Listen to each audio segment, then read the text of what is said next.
Hey everyone, Colbert here, and today we're going to talk about the Blender team. I'm going to quickly show you what the Blender team is, explain you how it works, and then we're going to go over all the legendary champions that can make this Blender team work.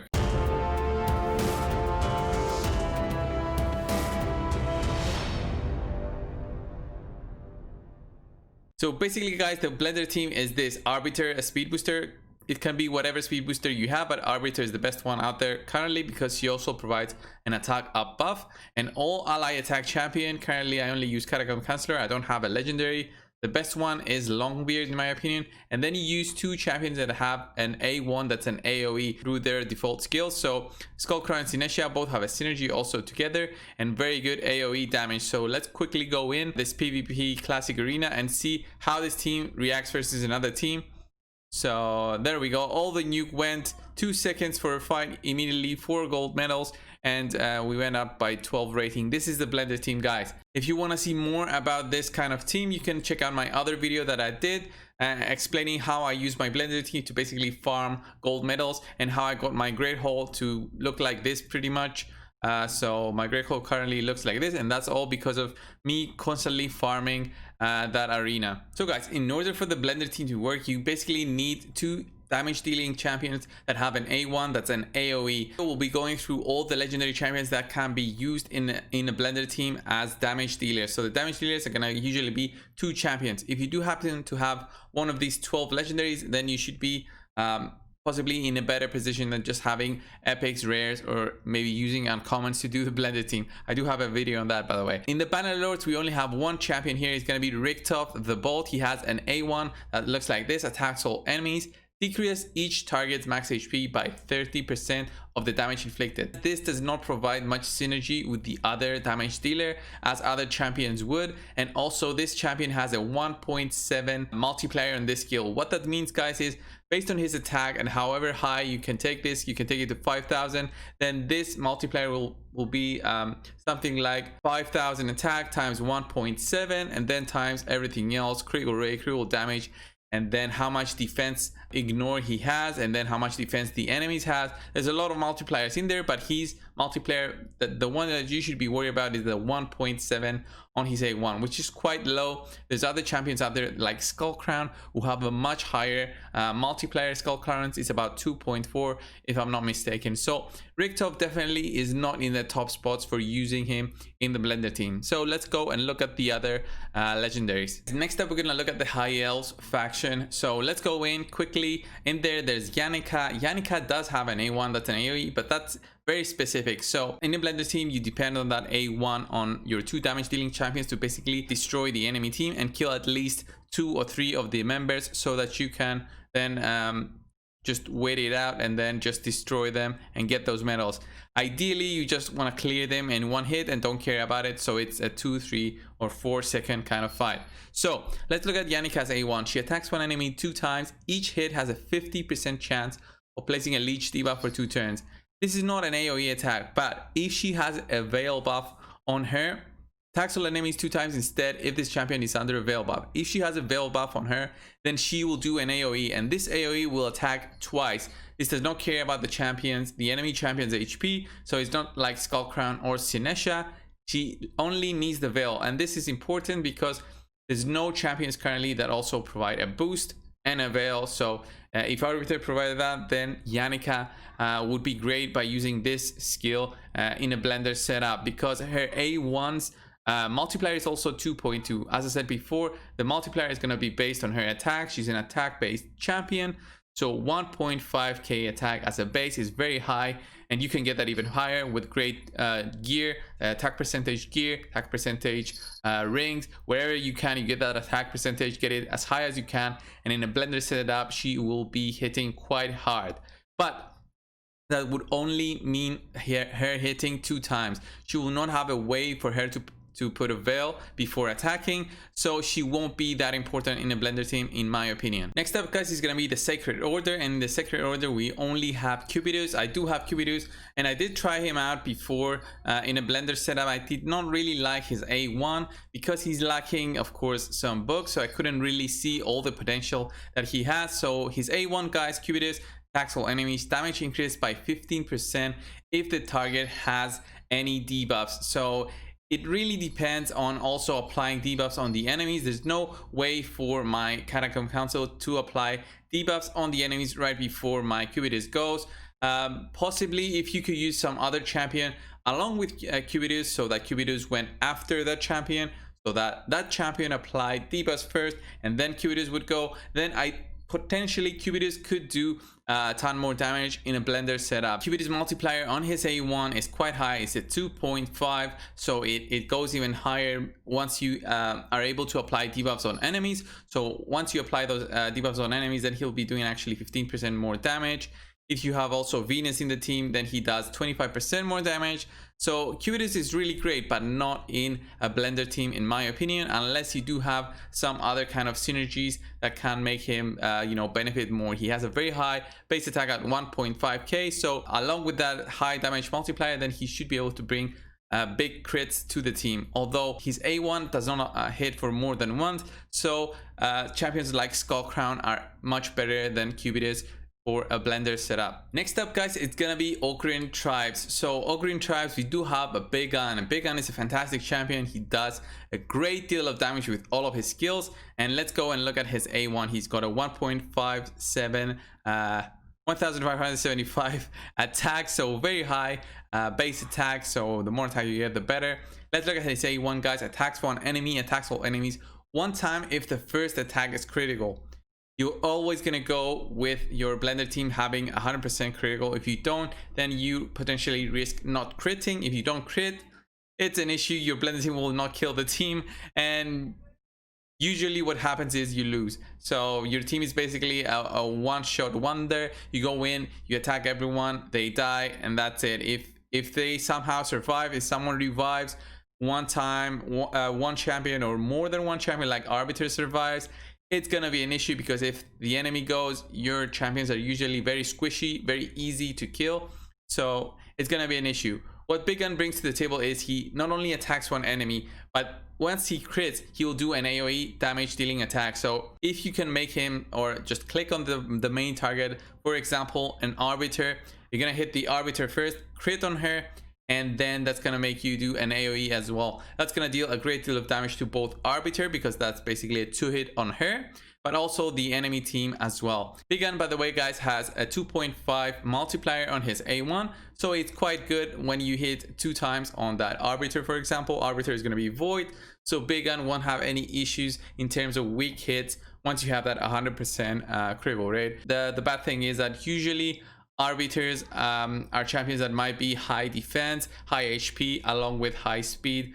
just because they tend to stay alive longer than all other champions and try to revive them back. But depends on how you want to use him in a blender setup. I think Big Gun is a good alternative if you don't have champions like a Skull Crown or Sinesha, which have synergy together. Next up, guys, we're looking at the Lizardmen faction. So Lizardmen has only one champion in there that applies an AoE, legendary champion that applies an AoE attack on his A1. Is going to be Krisk, the Ageless. I don't have Krisk to play around. Using him in a blender setup, I would really like to see how he would do in terms of damage potential on the A1. But yeah, if you do happen to have him and use him somehow as a damage dealer instead of a tank, then please leave a comment down below. So guys, Krisk has a 1.5k attack. His A1's damage is based on his defense, so the more defense you have this time, the better it is for your team. Of course, the bad thing about using Krisk in a blender setup is that he will not benefit from Arbiter's attack up. So what it's gonna basically do is not give him that extra damage that he needs in order to kill enemies. If you had a way to instead provide an increased defense to your team, then he might be better. For example, if you were using a speed booster like a Doom Screech, if I'm not mistaken, Doom Screech applies a defense up to the team instead of an attack up that like other champions like Seeker does. So a defense up maybe, and then use Krisk the Ageless as a blender setup. I don't know. If you have Krisk, the ideal team wouldn't be a blender setup in my opinion, but his A1, guys, has a 2 multiplier, so it's not that high as all other champions, and he also applies a decreased speed debuff, so it might be a good way to use Krisk in a more defensive team instead of a blender team. Blender teams are usually just there for the damage, the big nukes, the big numbers, and just trying to kill the enemy team as fast as possible. So guys, next up we're gonna look at the skinwalkers. They do have one champion in there in the legendary. In the legendaries that does have an A1 that's an AoE. It's gonna be Coronar, another great champion to use as a defensive team, not in a blender setup, but he does have that A1 that's an AoE. So I really want to talk about this champion. I really do like his synergy with Minaya. If you do happen to have both of them, then they're great together. They're kind of fun and all their synergies that they provide. So guys, Coronar is an HP champion and his A1 does damage based on the HP. I do not have the multipliers for that A1, but I've never seen him do like huge numbers with it. Of course, the more HP you have, the more damage you'll do. If you get critical rate, critical damage, and you know, defense penetration, then Coronel will be able to do higher numbers than if he was just a tank. So yeah, it depends on how you want to build him. His A1, guys, attacks all enemies, has a 50% chance of decreasing target's perimeter by 10%. Attacks all enemies 2 times instead of 1, and the chance of decreasing target's perimeter increases to 100% if Minaya is on the same team. The damage of each hit will be decreased by 50%. So you do need to have Minaya for him to have a 2-hitting attack on his AoE. So Minaya does not have an AoE A1, so you basically be breaking the blender team if you do happen to have Coronar. Again, better to use him in a different kind of setup, in a more defensive setup than just a blender team, which again depends on nuking the enemies and not just slowly killing them. Next up, guys, is going to be the Demon Spawn faction. It's just going to be one champion in there, and it's going to be Prince Kymar. Prince Kymar is a fantastic champion. As you guys know, dungeon speedruns really depend on him.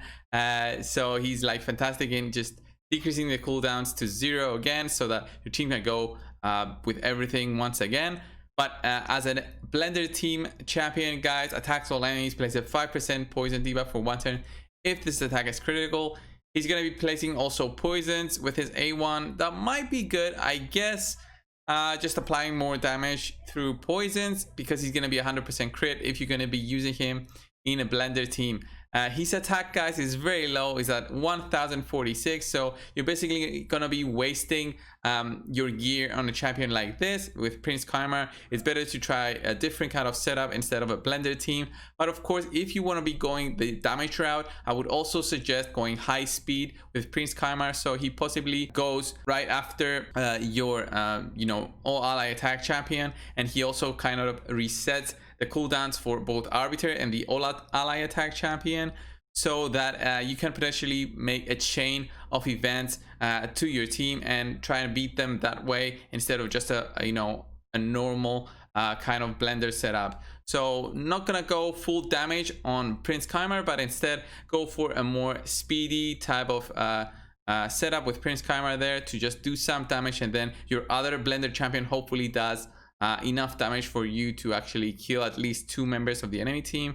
And then it's going to be a more a long time kind of fight with your arena team. By the way, guys, his multiplayer is at a 3.0, so it means he gains more than all the other champions we said so far. But because he has such a low base attack, it means he needs more gear than all of the others to have the same total attack in the end. So that kind of balances out in the end when you're looking at champions that are support and not attack based. Next up, guys, we're going to be looking at Undead Hordes. There's a couple of champions in the Undead Hordes that do fill this role of an all AoE on their A1. First up is going to be Skartorsis. I do have Skartorsis. I never used him in the blender setup, but he is a support based champion. His damage depends on his attack. He has a very low attack, 859 at level 60. That's crazy low, and that will mean that his damage dealt by his A1, his default skill, will be very low again. Has a 30% chance of stealing 1 random buff from each enemy. That's even lower. I mean, if this was 100% chance, that would be better in my opinion. I think it will make him a good example of a you know, a different kind of blender team. You use him to strip some buffs from the enemies before your main damage dealer goes. You use him to go first, and then your other damage dealer goes. Possibly try and maybe remove shields from enemies with this kind of buff. Maybe that would be cool if this was a higher chance. So at 50% chance with some books, it's not a consistent way to use him in a blender team. But if you don't have anything other, then you might use him in this kind of way that I said right now. As with Prince Kymar, so Skartorsis has a 4.0 multiplier on his A1, and that's just because his attack is so low. His base attack is so low, so he needs way more gear to gain the same amount of attack. There's champions that almost have double his attack. So as we saw before, Big Gun almost had double his attack. So Big Gun would gain so much more benefit than Scartorus is. Scartorus is as a support champion. So as I said, not in the normal kind of blender teams, but in a more supporting type of blender team for your main nuker clear the enemy team. Next up, guys, is gonna be, of course, Bad Alcazar. Bad Alcazar is such a fantastic champion. I wish everyone had him so they could use him to see how strong of a champion he is. He has such basic skills that just still make him such a fantastic champion. He even provides a 20% damage increase to the team, but that's only against targets under poison debuffs.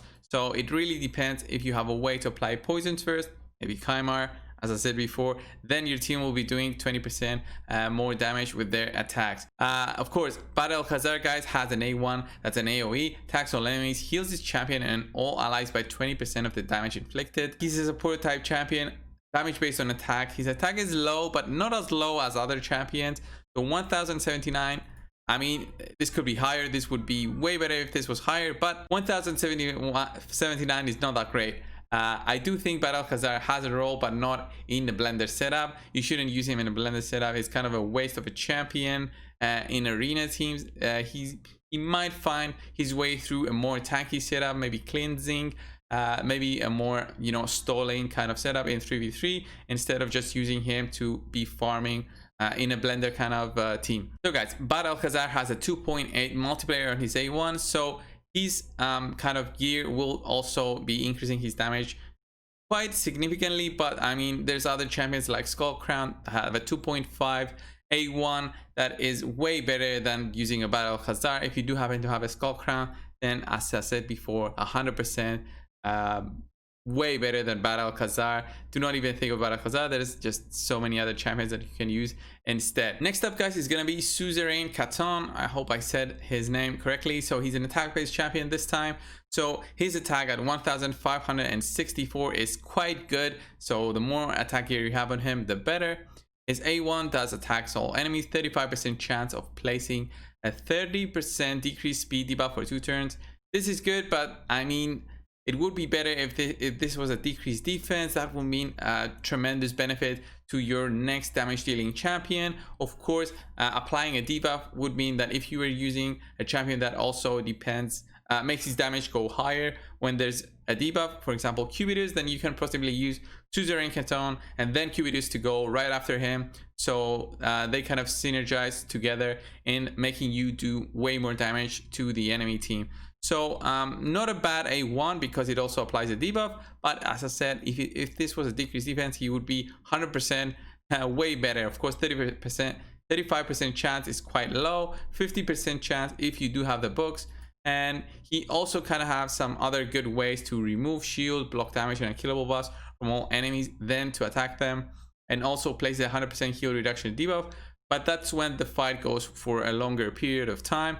And that's not usually what happens in a blender team. Usually a blender team tries to kill the enemy team as fast as possible and does not care does not care at all about prolonging the fight and removing shields, removing block damage or unkillable. So guys, we have 2 more champions to go. Guys, if you haven't subscribed to the channel, please click that subscribe button right now. We're closing into 13,000 subscribers and it's all because of you guys watching my videos up to now. So if you haven't subscribed, click it now to be notified when a new video comes up. So Dark Elves, guys, there's only one champion that does an AoE on their A1. That's Ray. Ray is such a fantastic champion. All of her skills are fantastic in PvP. She does not have a quite high attack, but that's because of all her skills being so much better than other champions, in my opinion. So 1.3k attack. She's an attack based champion. Her A1 does attacks all enemies, has a 30% chance of placing a 60% decrease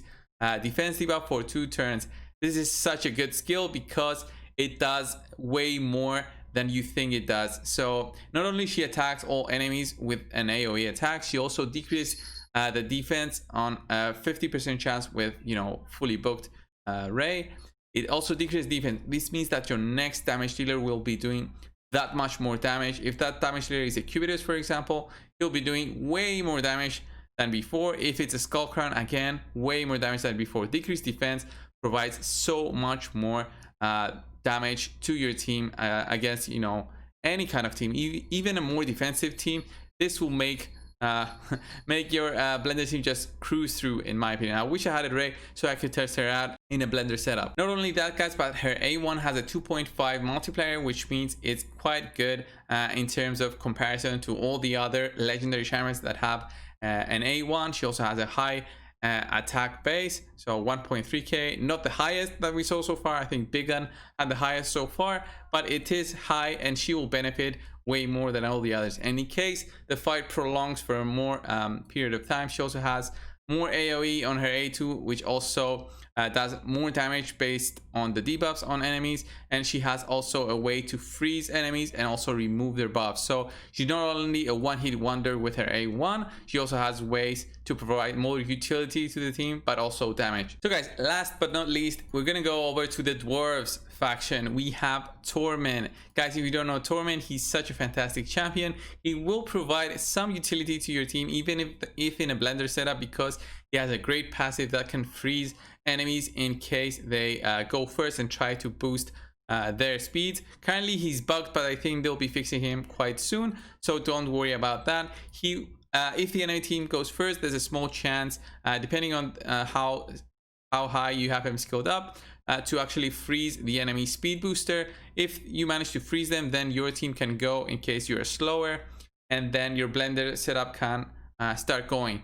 So ideally you would have Torment to possibly go as the last member of the team, because basically his A1 attacks all enemies, has a 15% chance of placing a freeze debuff for 1 turn. What a freeze debuff does, guys, is quite different than all other the debuffs. So what freeze does is basically it stops the enemies from acting, but not only that, they will lose a turn, of course, but not only that, it decreases your damage dealt on the frozen target. So if you had him go before, say, Skull Crown, then in case he froze the enemies, then that will mean that your Skull Crown will be doing reduced damage to the enemy team. Of course, a freeze debuff is good to have on an enemy because it means you can go possibly for 1 turn longer.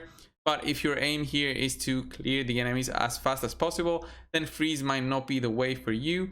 Of course, if you have champions like Cubitus in there that go right after, both Torment and Cubitus can possibly synergize, because Cubitus can apply an HP burn with one of his skills. So in a longer fight, Cubitus and Torment can possibly synergize, so that Torment actually instantly activates the skill whenever an enemy under both a freeze and an HP burn debuff takes damage from the HP burn debuff. So that's in a more longer setup. I don't think that works quite good in a blender setup. So yeah, Torment, I think there's a ton of other setups, more defensive setups. Use him, not in a blender team, guys. His high defense is good, but he only has a 2.0 multiplier on his A1, and I think that's reasonable because he can possibly be spamming this all the time with HP burns, and that would maybe make him like a machine gun Torment that also does huge amounts of damage, and that would be way broken.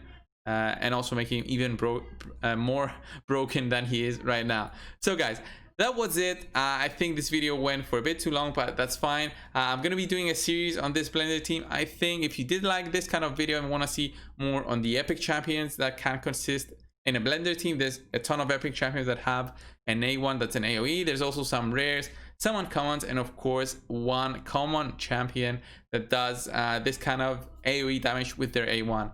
Guys, thanks a lot for watching this video. Subscribe if you haven't already. Leave a like down below and comment on your favorite champion to use in a blender team and why, of course. And I'll see you in the next one, guys. See ya.